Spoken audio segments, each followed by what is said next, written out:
Hello friends, welcome to புதுமை சமையல். இன்றைக்கி நம்ம சேனலில் இன்றைக்கி இருக்கிற சுச்சுவேஷனில் நமக்கு தேவையான ஒரு வீடியோ தாங்க நான் ஷேர் பண்ணியிருக்கேன். என்னென்னா, கொஞ்ச நாளாக நமக்கு சிலிண்டர் தட்டுப்பாடு இருந்துக்கிட்டு இருக்குங்க. இப்போதைக்கு நம்ம யூஸ் பண்ணிகிட்டு இருக்க சிலிண்டரை நம்ம இன்னும் கொஞ்ச நாள் எக்ஸ்ட்ரா எப்படி யூஸ் பண்ணலாம் அப்படிங்கிறது தான் சின்ன சின்ன டிப்ஸோடு நான் உங்களுக்கு ஷேர் பண்ணியிருக்கேன். நான் சொன்ன டிப்ஸ் படி தினமும் நீங்கள் ஃபாலோ பண்ணிவிட்டு செஞ்சுட்டு வந்தீங்கன்னா கண்டிப்பாக உங்களுக்கு 15லேருந்து 20 நாள் வரைக்குமே தாராளமாக நமக்கு கேஸ் எக்ஸ்ட்ராவே வருங்க. இந்த வீடியோவில் சொன்ன குறிப்புகள் சில பேருக்கு தெரிஞ்சிருக்கலாம், சில பேருக்கு தெரியாமல் இருக்கலாம். தெரியாதவங்க பயன்படுத்திக்கோங்க. ஓகே, வாங்க சூப்பரான வீடியோக்குள்ளே போய் பார்க்கலாம். ஃபஸ்ட்டு நம்ம சாதத்துலேருந்து ஆரம்பிக்கலாங்க. நம்ம தினமும் சாதம் செய்கிறது சில பேர் வடித்து சாப்பிடுவாங்க, சில பேர் குக்கரில் சாப்பிடுவாங்க. இப்போதைக்கு இருக்கிற சூழ்நிலையில் கொஞ்சம் நாளைக்கு நம்ம வடித்து சாப்பிட்றத தவிர்த்துக்கலாங்க.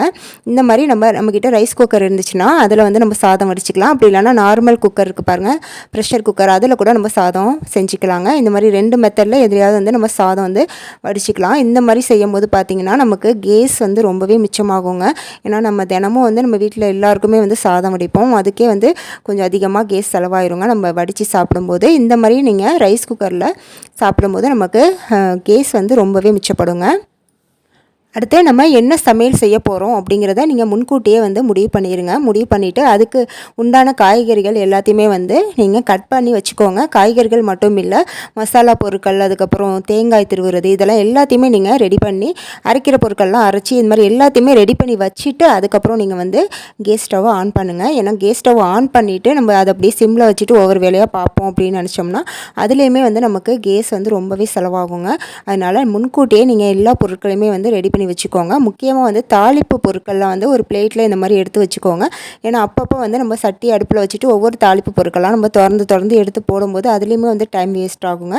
இந்த மாதிரி நீங்கள் தாளிப்பு பொருட்களை கூட நீங்கள் ஒரு பிளேட்டில் வச்சுட்டு அதுக்கப்புறம் நீங்கள் ஸ்டவ் ஆன் பண்ணிட்டீங்கன்னா டக்கு நமக்கு வேலையும் முடிஞ்சிடும். கேஸும் நமக்கு ரொம்பவே சேவ் ஆகுங்க.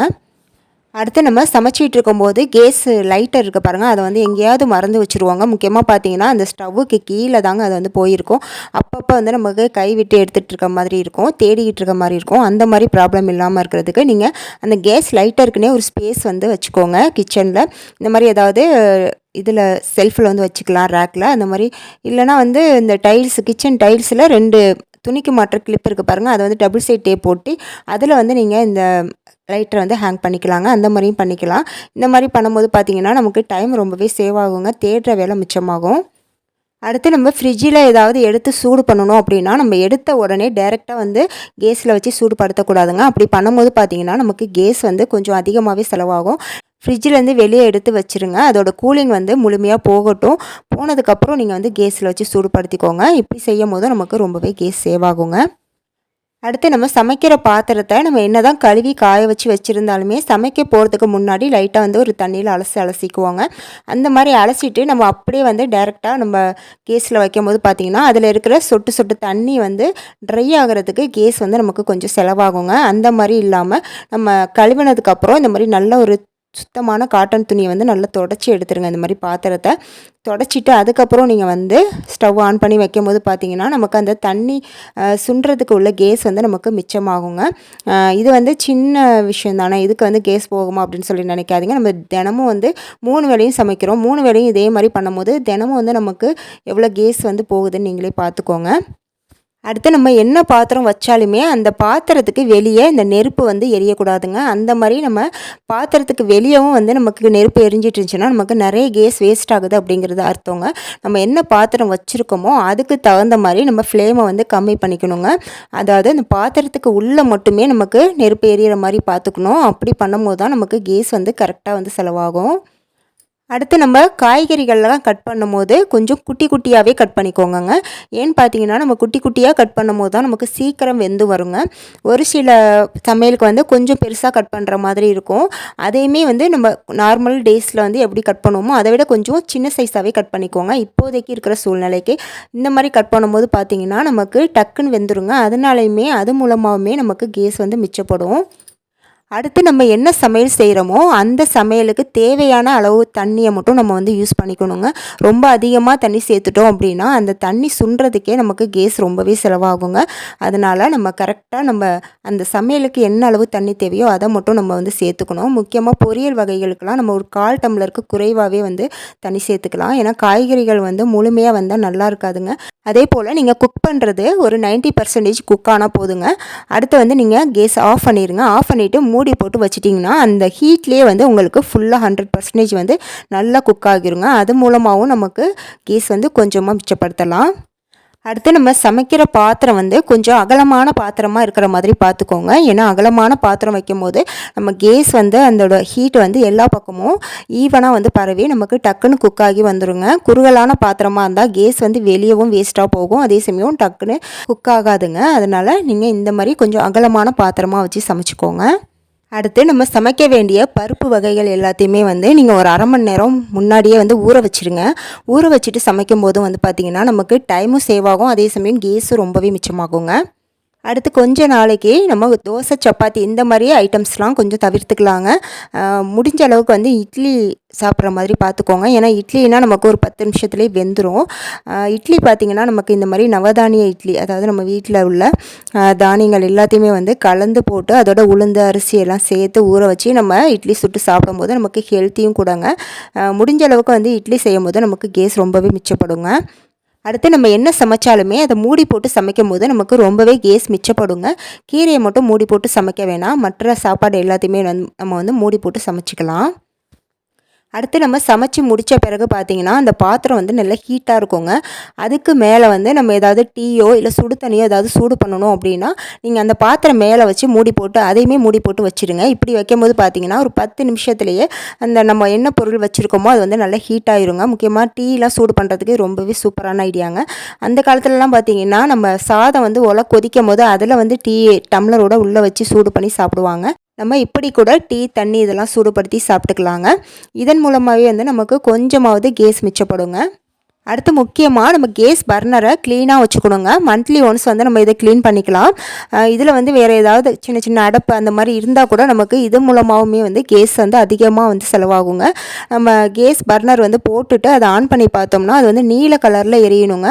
அப்படி எரிஞ்சால் மட்டும்தான் நமக்கு வந்து எந்த ஒரு ப்ராப்ளமுமே இல்லை பர்னர்லன்னு அர்த்தம். அப்படி இல்லாமல் எல்லோ கலர்லேயோ வேறு ஏதாவது கலர்லேயோ எரிஞ்சால் நமக்கு கேஸ் ரொம்ப செலவாகுதுன்னு அர்த்தங்க. அதனால் மறக்காமல் வந்து பர்னரை செக் பண்ணிக்கோங்க. அடுத்து நம்ம சமைக்கிற சாப்பாட்டை முடிஞ்ச அளவுக்கு வந்து ப்ரெஷர் குக்கர் யூஸ் பண்ணி சமைக்கிற மாதிரி பார்த்துக்கோங்க. ப்ரெஷர் குக்கர் யூஸ் பண்ணும்போது பார்த்திங்கன்னா நமக்கு கேஸ் வந்து அதிக அளவில் மிச்சப்படுத்தலாங்க. அடுத்து நம்ம வீட்டில் ரொம்ப பழசாக போன நைட்டி இருந்தால் எடுத்துக்கோங்க. அந்த நைட்டியை வந்து இந்த மாதிரி உள்பக்கமாக ஃபஸ்ட்டு திருப்பி விட்டுக்கோங்க.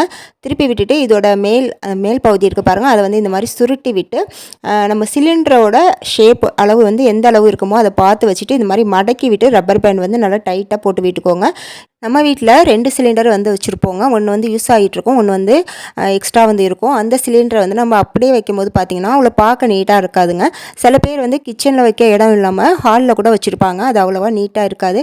அந்த மாதிரி டைமில் நீங்கள் இந்த மாதிரி பழைய நைட்டியை வந்து அது மேலே வந்து கவர் மாதிரி போட்டு விட்டுக்கலாங்க. இந்த மாதிரி போடும்போது பார்த்திங்கன்னா நம்ம கொஞ்சம் பார்க்குறதுக்குமே நீட்டாக இருக்குங்க. நம்ம சமையல் கட்டில் இருந்தாலுமே இந்த மாதிரி நம்ம கவர் மாதிரி போட்டு வச்சு கூட நம்ம வந்து யூஸ் பண்ணிக்கலாம். அடுத்து நம்ம எப்போ சமையல் செஞ்சு முடித்தாலுமே கீழே உள்ள ரெகுலேட்டரை வந்து ஆஃப் பண்ணிடுங்க. சில பேர் பார்த்திங்கன்னா மேலே மட்டும்தான் ஆஃப் பண்ணுவாங்க, கீழே வந்து நைட்டு படுக்க போகிறதுக்கு முன்னாடி மட்டும்தான் ஆஃப் பண்ணுவாங்க. அப்படி இல்லாமல் நீங்கள் ஒவ்வொரு தடவையும் சமைச்சு முடித்த பிறகு கீழேயுமே வந்து ரெகுலேட்டரை ஆஃப் பண்ணிடுங்க. அது நமக்கு சேஃபும் கூட. அதே சமயம் பார்த்திங்கன்னா நம்ம நார்மலாக வந்து எப்போயாவது கை தவறி அந்த மேலே உள்ள பட்டன் வந்து கொஞ்சம் வந்து கரெக்டாக வந்து ஆஃப் பண்ணாமல் விட்டுருப்போம். அந்த மாதிரி டைமில் கூட நம்ம கீழே ஆஃப் பண்ணிருந்துச்சுன்னா நமக்கு எந்த ஒரு ப்ராப்ளமுமே இல்லைங்க. அதனால் கண்டிப்பாக வந்து எப்போ சமைச்சு முடித்தாலுமே கீழே ரெகுலேட்டரை ஆஃப் பண்ணிடுங்க. அடுத்து நம்ம கேஸ் வந்து எப்போ சரியாக போகுது அப்படிங்கிறதே நமக்கு தெரியாமல் இருக்குங்க. சில சமயம் நம்ம வாங்கின டேட்டே வந்து மறந்துடுவோம். அந்த மாதிரி இல்லாமல் இருக்கிறதுக்கு நீங்கள் கேலண்டரில் வந்து நீங்கள் எந்த டேட் வந்து வாங்கினீங்களோ அந்த பேப்பரை வந்து கிழிச்சிட்டு ஒரு டேப் போட்டு இந்த மாதிரி சிலிண்டர் மேலே ஒட்டி விட்டுருங்க. இந்த மாதிரி ஒட்டி வைக்கும்போது பார்த்திங்கன்னா நமக்கு அந்த டேட்டை பார்த்தோன்னே நம்ம பார்த்துக்கலாம். நம்மளுக்கு ஓரளவுக்கு தெரியுமில்ல ஒரு சிலிண்டர் வாங்கினா எத்தனை மாதம் வரும்ண்டு, அந்த மாதிரி பார்த்துக்கிட்டு நம்ம நெக்ஸ்ட் வந்து புக் பண்ணிக்கலாங்க. ஆனால் இப்போ உள்ள சுச்சுவேஷனில் நம்ம டேட்லாம் பார்த்துலாம் புக் பண்ண முடியாதுங்க. இப்போயே உடனே புக் பண்ணிடுங்க, எப்போ வருதுன்னு தெரியாது.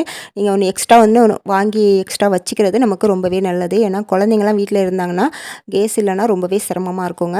அதனால் நீங்கள் உடனே வந்து புக் பண்ணி வச்சுக்கோங்க. இப்போது நான் சொல்லியிருக்கிற இந்த டிப் பார்த்திங்கன்னா உங்களுக்கு நார்மல் டேஸில் வந்து ரொம்பவே யூஸ்ஃபுல்லாக இருக்கும். அடுத்து லாஸ்ட்டாக பார்த்தீங்கன்னா காலையில் டிஃபனுக்கும் மதியானம் லஞ்சுக்கும் நைட்டு டின்னருக்கும் ஒரே குழம்பு வந்து நான் எப்படி ரெடி பண்ணுறது அப்படிங்கிறத சொல்லியிருக்கேங்க. இந்த ஒரே குழம்பு நீங்கள் வச்சுட்டா போதும், 3 வேளைக்குமே அதையே நீங்கள் வந்து சாப்பிட்டுக்கலாங்க. ஒவ்வொரு வேளையும் வந்து தனித்தனியாக குழம்பு சட்னி இதெல்லாம் செய்யணும் அப்படிங்கிற அவசியமே இருக்காது. இந்த குழம்பு எப்படி வைக்கிறது அப்படிங்கிறத ரொம்பவே ஷார்ட்டாக நான் சொல்லிடுறேன். ஃபஸ்ட்டு நான் இந்த பிளேட்டில் காட்டுற ஸ்பைசஸ்லாம் பார்த்துக்கோங்க. இதெல்லாம் வந்து முன்னாடி எடுத்து வச்சுருங்க. எடுத்ததுக்கப்புறம் ஒரு ஸ்டவ் ஆன் பண்ணிவிட்டு ஒரு பாத்திரம் வச்சுக்கோங்க. அதில் வந்து கொஞ்சமாக ஆயில் விட்டு அந்த ஸ்பைசஸ்லாம் சேர்த்து லைட்டாக வந்து வறுப்பட்டணும். இதில் வந்து ஒரு பெரிய வெங்காயத்தை குட்டி குட்டியாக கட் பண்ணி சேர்த்துருக்கேன். இது வந்து ஓரளவுக்கு வதங்கினா போதுங்க. வதங்கினதுக்கப்புறம் ஒரு பெரிய தக்காளி வந்து கட் பண்ணி அதையுமே சேர்த்து இந்த மாதிரி வதக்கி விட்டுக்கோங்க. இது வந்து லைட்டாக வதங்கினா போதுங்க. இதுக்கப்புறம் வந்து இதில் தேங்காய் வந்து ஒரு சின்ன துண்டு தேங்காய் வந்து கீறி சேர்த்துருக்கேன். நீங்கள் துருவலாக இருந்தால் அதை கூட நீங்கள் சேர்த்துக்கலாம். சேர்த்துட்டு ஒரு நிமிஷம் வந்து வதக்கி விட்டுட்டு நீங்கள் ஸ்டவ் ஆஃப் பண்ணிவிட்டு மூடி போட்டு மூடிடுங்க. இதிலே வந்து இன்னும் வந்து அந்த மசாலா பொருட்கள் வந்து நல்லா வெந்து வந்துடும். இப்போ இதை நல்லா ஆறுனதுக்கப்புறம் அரைச்சி வச்சுக்கலாம். அடுத்து ஒரு குக்கர் வச்சுக்கோங்க. இதில் தேவையான அளவு ஆயில் சேர்த்துக்கலாம். ஆயில் சூடானதும் இதில் ஒரு பிரியாணி இலை சேர்த்துக்கோங்க. இது கூடவே வந்து ஒரு சின்ன சைஸ் வெங்காயம், பச்சை மிளகா, கருவேப்பிலை இது 3த்தையுமே சேர்த்து வதக்கி விட்டுக்கலாம். இது ஓரளவுக்கு லைட்டாக வதங்கினதுக்கப்புறம் நம்ம சவுச்சவ் இருக்குது பாருங்கள், அதை சின்ன சின்ன பீஸாக வந்து கட் பண்ணி வச்சுருக்கேன். இந்த சவுச்சவையும் இதோடு சேர்த்துக்கலாம். சேர்த்துட்டு ஒரு நிமிஷம் வந்து லைட்டாக அந்த எண்ணெயிலே வந்து இதை வதக்கி விட்டுக்கோங்க. இது லைட்டாக வதங்கினதுக்கப்புறம் இதில் மசாலாலாம் சேர்த்துக்கலாங்க. மிளகாய்த்தூள் 1 டீஸ்பூன், மல்லித்தூள் 1.5 டீஸ்பூன், மஞ்சள் தூள் வந்து 1/4 டீஸ்பூன் இது 3த்தையுமே சேர்த்து மறுபடியும் ஒரு தடவை நல்லா இந்த மாதிரி வதக்கி விட்டுக்கலாம். இப்போ இதில் 1 டீஸ்பூன் அளவுக்கு இஞ்சி பூண்டு பேஸ்ட்டையுமே சேர்த்து அதோட பச்சை வாசனை போகிற அளவுக்கு லைட்டாக வந்து வதக்கி விட்டுக்கோங்க. இப்போ அடுத்ததாக இதில் நம்ம அரைச்சி வச்சுருந்த பேஸ்ட் இருக்குது பாருங்கள், அதையுமே சேர்த்துக்கலாம். தண்ணி எதுவும் இப்போ சேர்க்காதீங்க. ஃபஸ்ட்டு அந்த பேஸ்ட்டை வந்து சுத்தமாக வலித்து சேர்த்துட்டு லைட்டாக வந்து இந்த மாதிரி வதக்கி விட்டுக்கோங்க. வதக்கி விட்டோன்னா ஒரு நிமிஷத்துலேயே பார்த்தீங்கன்னா அதில் வந்து எண்ணெய் வந்து லைட்டாக பிரிஞ்சு வரும். இந்த மாதிரி வந்ததுக்கப்புறம் நீங்கள் மிக்ஸி ஜாரை அலசி தேவையான அளவுக்கு தண்ணி சேர்த்துக்கோங்க. இந்த டிஷ்ஷுக்கு வந்து ரொம்ப அதிக அளவு தண்ணி சேர்க்கக்கூடாதுங்க. ஏன்னா நம்ம சேர்த்துருக்க காய் பார்த்திங்கன்னா சவுச்சவுங்க, அது வந்து கொஞ்சம் நீர் விடுங்க. அதனால் நீங்கள் வந்து கொஞ்சம் கம்மியாக தண்ணி சேர்த்துக்கோங்க. அப்போ தான் டேஸ்ட்டும் நல்லாயிருக்கும். இந்த ஸ்டேஜில் குழம்புக்கு தேவையான அளவுக்கு உப்பையுமே சேர்த்து நம்ம மூடி போட்டு ஒரு 2 விசில் மட்டும் விட்டு எடுத்துக்கலாங்க. 2 விசில் வந்ததும் ஸ்டவ்வை ஆஃப் பண்ணிவிட்டு இந்த குக்கரோட ப்ரெஷர் வந்து போகிற அளவுக்கு வெயிட் பண்ணுங்கள். அதுக்கப்புறம் நீங்கள் வந்து ஓப்பன் பண்ணி பார்த்தீங்கன்னா ரொம்பவே சூப்பரான கம்மன் வாசத்தோட கறி குழம்பு சுவையில் வந்து நமக்கு சவுச்சவ் குழம்பு வந்து ரெடி ஆகிருக்குங்க. இது வந்து டேஸ்ட்டு பார்த்திங்கன்னா அப்படியே நம்ம வந்து கறி குழம்பு செய்வோம் பாருங்கள், ஆட்டுக்கறி குழம்பு அதோட டேஸ்ட் வந்து இருக்கும். சவுச்சவ் வேணான்னு சொல்கிற குழந்தைங்க கூட ரொம்பவே விரும்பி சாப்பிடுவாங்கங்க. இதை வந்து நம்ம காலையில் இட்லிக்கு வந்து தொட்டுக்கலாம், ரொம்ப சூப்பராக இருக்கும். அதே போல் மதியானம் லஞ்சுக்கு சாதத்தோடு ஊற்றி சாப்பிட்லாம். தொட்டுக்கிறதுக்கு வந்து ஒரு அப்பளம் கூட பொரிச்சா போதுங்க. ஈவினிங் வந்து நைட்டு சப்பாத்தி போட்டிங்கன்னா அந்த சப்பாத்திக்கு கூட இது வந்து ரொம்பவே சூப்பரான சைடிஷ்ஷாக இருக்குங்க. டேஸ்ட் ரொம்பவே சூப்பராக இருக்கும். கண்டிப்பாக ஒரு டைம் வந்து நீங்கள் இந்த குழம்பு ட்ரை பண்ணி பாருங்கள். முடிஞ்ச அளவுக்கு வந்து எல்லாருமே ஒன்றா உட்காந்து சாப்பிட்றதுக்கு வந்து முயற்சி பண்ணுங்கள். ஏன்னா ஒவ்வொருத்தவங்க ஒரு டைமில் சாப்பிடும்போது அதுக்காக நம்ம தனித்தனியாக வந்து கேஸை வந்து பற்ற வைக்கும் போது அதுலேயுமே நமக்கு கேஸ் ரொம்பவே வந்து வேஸ்ட் ஆகுங்க. அதனால் எல்லாருமே ஒன்றா உட்காந்து சாப்பிட்ற மாதிரி பார்த்துக்கோங்க. இந்த வீடியோவில் சொன்ன எல்லா குறிப்புகளுமே உங்களுக்கு பயனுள்ளதாக இருந்திருக்குன்னு நினைக்கிறேன். வீடியோ பிடிச்சிருந்தால் மறக்காமல் ஒரு லைக்கை தட்டி விட்டுட்டு இது போல் நிறைய யூஸ்ஃபுல்லான வீடியோஸ் தெரிஞ்சுக்க நம்ம புதுமை சமையல் சேனலை சப்ஸ்கிரைப் பண்ணி வச்சுக்கோங்க. நெக்ஸ்ட் ஒரு சூப்பரான வீடியோவில் வந்து மீட் பண்ணுறேன். தேங்க்ஸ் ஃபார் வாட்சிங்.